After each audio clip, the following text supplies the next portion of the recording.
দুইটি আচরণ যে মেয়ের চরিত্রের মধ্যে থাকে ওই মেয়ের সংসার কখনোই টিকসই হয় না। সে তালাকপ্রাপ্ত হবে এবং তালাকপ্রাপ্ত হওয়ার পরেও সে কখনো সুখের মুখ দেখতে পারবে না, একেবারে দুঃখের সাগরে সে ভাসতে থাকবে।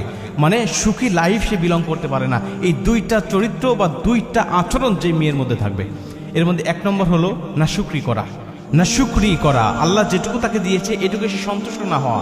আল্লাহ তাকে যে স্বামী দিয়েছে সে স্বামীতে সন্তুষ্ট না হওয়া।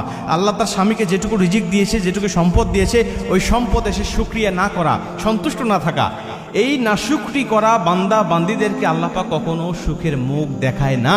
সে সব সময় কষ্টের মধ্যে থাকে, আযাবের মধ্যে থাকে, ডিপ্রেশনের মধ্যে থাকে। আল্লাহ নিজে বলছে আমি তাকে আযাব দিব। আল্লাহ বলছেন লা ইন শাকারতুম লা আযিদান্নাকুম ওয়া লা ইন কাফারতুম ইন্না আযাবি লাশাদীদ।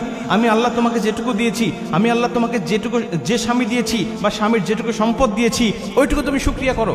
আমি আল্লাহ বলছি এইটুকু সম্পদ তোমার স্বামীর থাকবে না, তোমার স্বামীকে আমি আল্লাহ আরো অনেক বেশি দান করব যদি তুমি শুকরিয়া করো।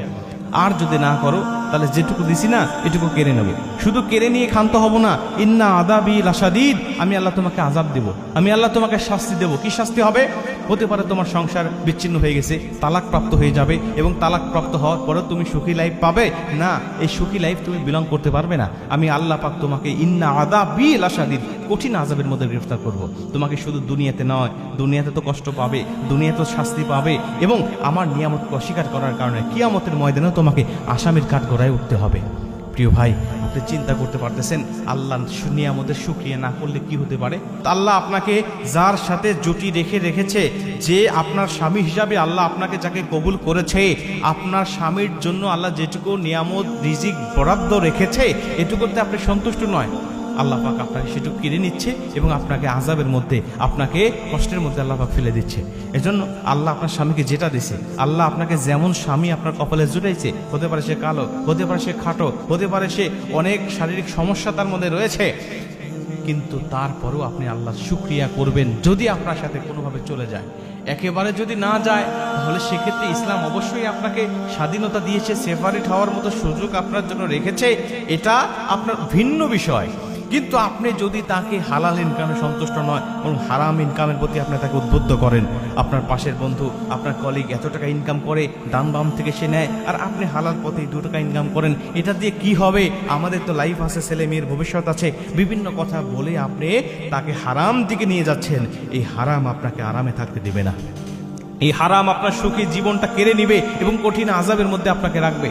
অতএব শুকরিয়া করবেন আল্লাহ পাকের উপরে যে আল্লাহ আপনাকে যেটুকু দিয়েছে তাতে আপনি সন্তুষ্ট হবেন। 2 নম্বরে, আপনার স্বামীকে যদি আপনি সম্মান না করেন, বড়দেরকে যদি সম্মান না করেন, আপনার শ্বশুর শাশুড়িকে যদি প্রাপ্য সম্মানটুকু আপনি না দিতে পারেন, তাইলেও আপনার সংসার টিকবে না।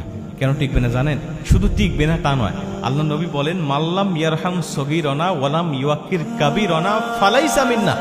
যে ব্যক্তি বড়দেরকে সম্মান করবে না, প্রাপ্য সম্মানটুকু যে ব্যক্তি বুঝায় দিতে পারবে না এবং ছোটদেরকে স্নেহ করতে পারবে না, আমি নবীজি বলছেন ফালাইসা মিন্না।